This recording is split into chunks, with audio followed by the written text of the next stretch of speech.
and welcome. These are horse racing selections for Friday the 23rd of June, which is Royal Ascot Day 4. I am Flat Cap Callum and I hope you are all very, very well. Alright, getting slaughtered out there, aren't we? I don't think I'm the only one, but hats off to Shane in the comments. Long time follower, always puts his tips up, and sure enough, he was on the 150 to 1 winner. He backed it in the side market and he got the 150s, and he even doubled it up with the 18 to 1 winner that went in the next race. I am absolutely, genuinely delighted that somebody is stringing these things together. As far as what we got on the channel, just getting absolutely done in, aren't we? This is it's the heaviest loss start of a week I've ever had. In what 17 and a half months of doing the channel. So after 3 days of Ascot, I think we're £79 in the hole.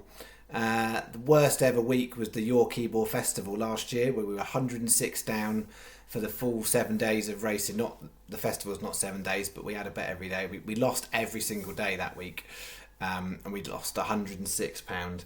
That wasn't a great feeling, but this is pretty rough. It was bad today from a profit and loss point of view, but there was 3 I reckon that we were really short of some luck. So I'm saying Friday we're due some luck. You've got a better chance of getting a result on Friday than you did on Thursday in terms of the outlook of the races. Some of those big prices, they weren't as hard to find as what people think. You look at the price and you go, how does that win? I'll talk you through and give you my view. As far as Friday goes, we have got a £40, so we're back to £40 staking plan for Ascot, and we do have a £5 bonus bet as well, which is a small stake lucky 15. So it's 45 down. It's up to you what you do with it. As far as we're on the channel, we're eating into profit that has already been made, so it doesn't cost us anything here on the channel.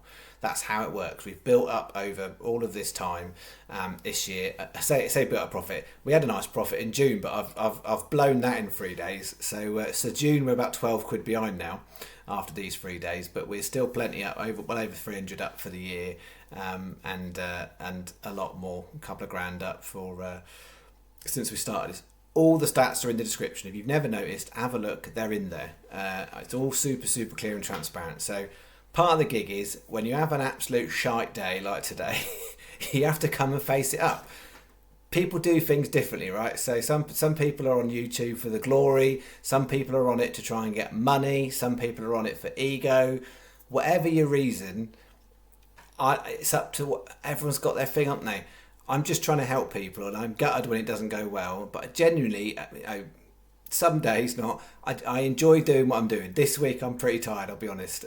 Burning the candle at every single end at the moment. I am tired. I don't think that's affected my selections. I just don't think it's gone my way this week.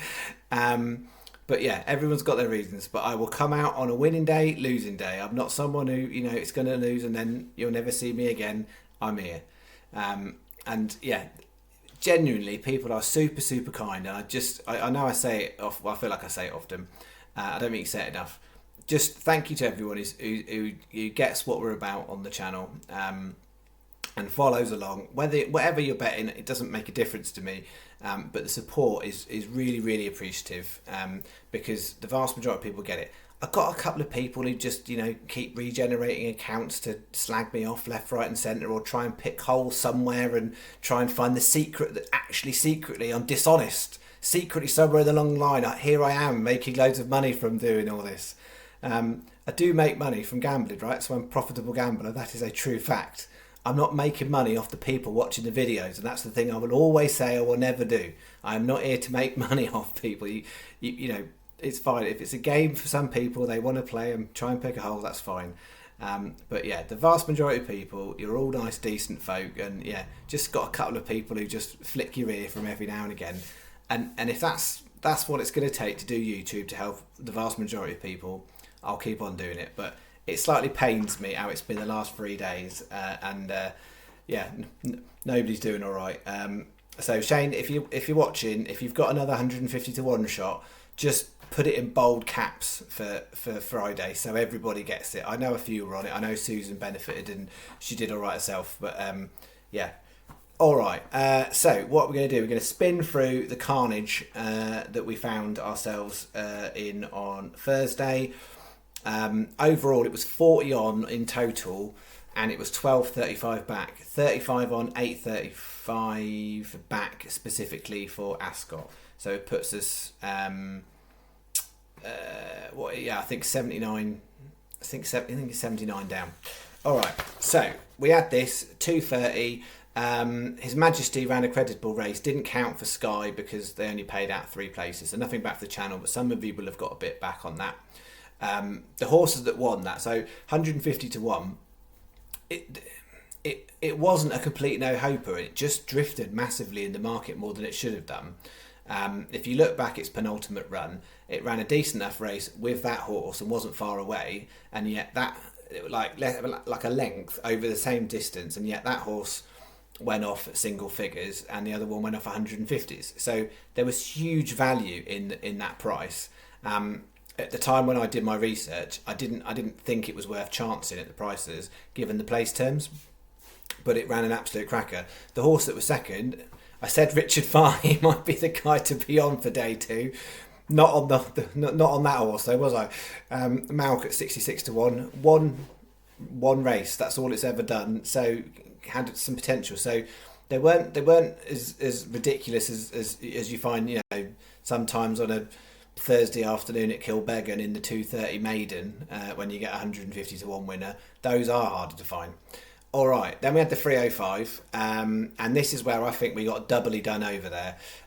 Sisyphus Strength, no good, but Land Legend, if you watch that horse, it was slowly away, and it was tailed at the back most of the time. But as I've said all week, being at the back and out wide is not a bad thing on these races with the bend, particularly the 1.5 mile, 1.25 races.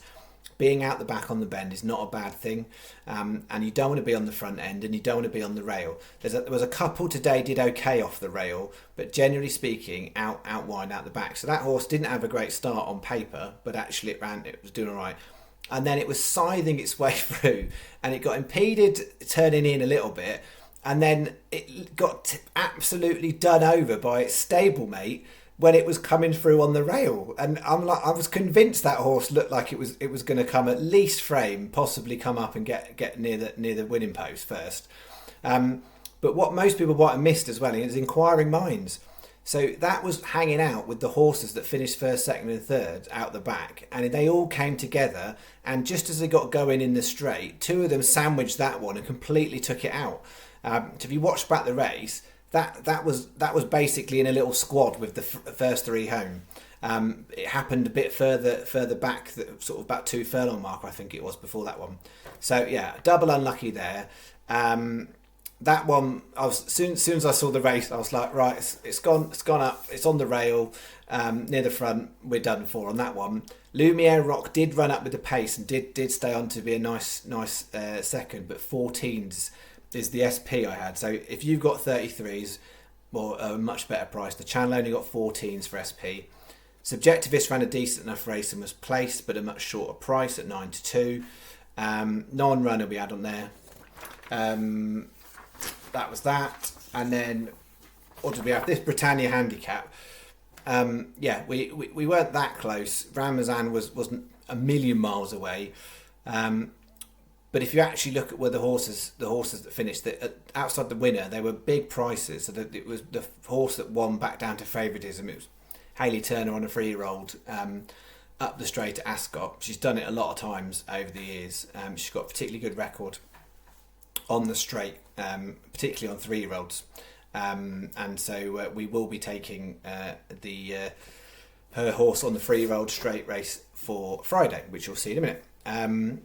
But what I would say is the horses, so not my horses, but the horses that finished kind of second, third, fourth, they were all clumped together. So outside of the winning horse, they all came from a similar stall position.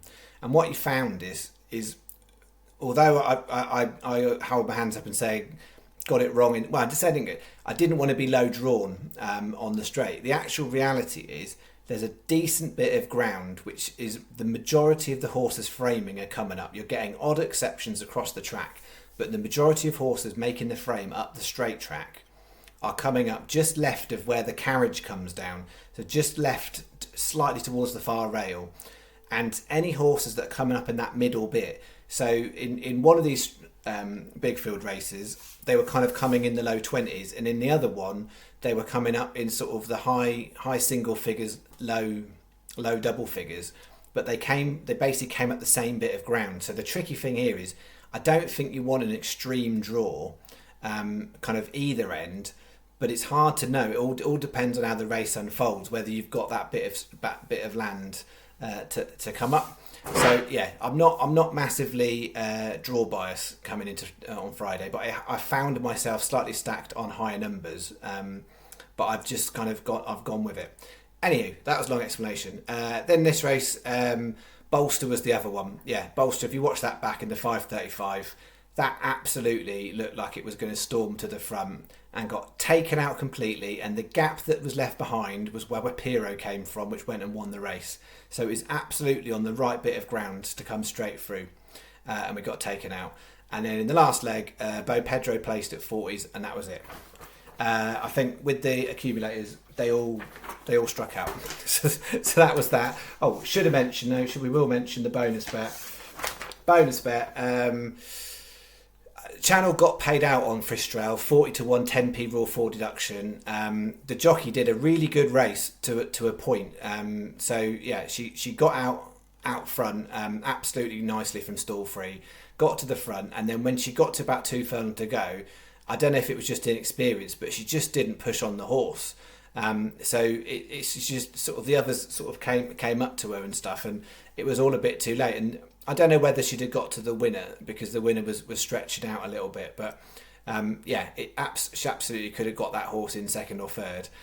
The biggest annoyance was not everyone will have got paid out on fourth, particularly those people who, when I advised on the video yesterday, I said go with Hills, and that's the type of one where you want your epic boost on there. So anyone who got 40s and epic boosted it to 80 to 1, then realised after a blinking non-runner had come out, Hills changed their place terms from 4 to 3. Now I think that is massively cynical to have a race with 12 runners and say 4 places and literally just one non-runner, and then you're going to change it, and an outsider at that. I think that's terrible, absolutely terrible. Doesn't matter in the small print whether you say if it goes down to 11 runners, we'll knock a place out, but yeah, one non-runner and an outsider, and then switch it to 3 places when a heck of a lot of money had gone down on that horse because it went off about 15 to 2. Anywho, those two looked like they were going to be good turning in, and then just sort of disappeared out the back. So that was that. All right, let's get cracking, because we are going to change the vibe. Friday is our day, guys. Friday's it. That's what I'm saying to you. I mean, we can't have International Positivity Week. Some of you will remember that. That was a lovely week. We enjoyed that one. But maybe Friday is Positivity Day for Ascot. Maybe that's what it might be. Rundown of the races. 2:30. Watch out on that one. Sky have got a promotion, money back cash, which is a good promotion to get involved in on that race. You'll have to stick your colours to a mast on quite an open one. But that means that they are 3 places. Almost all the other bookies are 4. So most bookies are better than Sky. So 2:30, don't put it on Sky if you're doing singles, unless you're doing the money back cash offer. 3:05, Sky, 365, Paddy and Betfred are all 4 places. They are the best bookies for singles. The 3:40, Sky are 6, everybody else is 5. 4:20, everybody is 2 places, standard terms, only 7 runners. The 5 o'clock, Sky at 8, Paddy at 7, most other bookmakers are 6. Do not bet with a bookmaker getting 5, because you're getting absolutely mugged off. So make sure you're getting a bookmaker paying at least 6 in that 5 o'clock. 5:35, 2 places, it's only a 6-runner race. And then the 6:10, Sky, 365, Hills, Coral, Betfred, Ladbrokes are all offering 6 places of the big bookmakers on that 6:10. All right, that is that. Let's see what the plan is. So we've got a touch less on the singles, less physical singles for day 4. So the 2:30, I don't think there's much between those in terms of which way I was looking at. I think Carla's Way looks like on debut that ran a really nice race, and will definitely step on, but we'll see. And then Navasat Island, I just think on debut, that was quite close to Frankie's horse in the same race. As in, Frankie wasn't riding it then, but Frankie is riding it on Friday. And I just think that one's got more potential to step up from a debut run to get involved in a head bobber in a decent quality race. That's just slightly edging it over that one for me. So we've got those two both at 9-2. The 305 Shaquille 17-2, I think it's a really nice price. Little Big Bear, I'd say is probably just about the right favourite, but I don't think even money. I think Shaquille 17-2 at 8 times the price, 8 and a bit times the price, is an absolute steal, because I think those two should be a little bit closer, and I think Shaquille looks progressive. So I'm happy with that one. And then we've got Should Have Been a Ring 25-1, I think is the place value angle in that 305.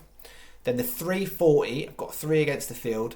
Morcana is just edging it as my horse of the day, so I've got a little bit more stake on Morcana. Sheila Lavery doesn't bring many horses over.